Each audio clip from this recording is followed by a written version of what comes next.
Have you ever considered filler in your temples? This isn't a typical area that we think about, but it can pack a powerful transformation. As we age, there are multiple things working against us. The fat pads in our temples are beginning to deflate. We're experiencing bone resorption and bone loss, and our skin is beginning to thin out.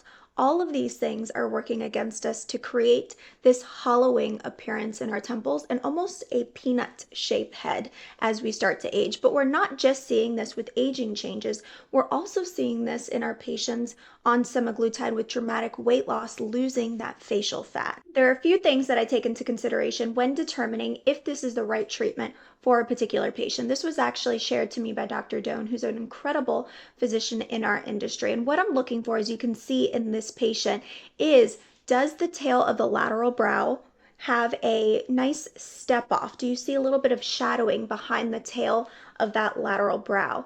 Can you see the temporal fusion line on that patient? Is there some shadowing effect in the hollow itself?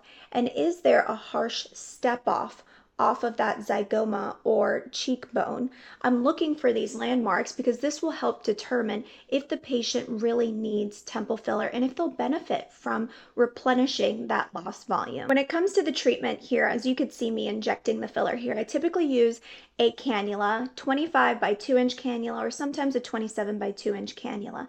And I'm injecting retrograde threads along, just filling that whole treatment zone. My borders or boundaries of my treatment zone are the temporal fusion line superiorly, medially is the orbital rim, and inferiorly is the superior border of that zygoma, and then the hairline is that posterior boundary.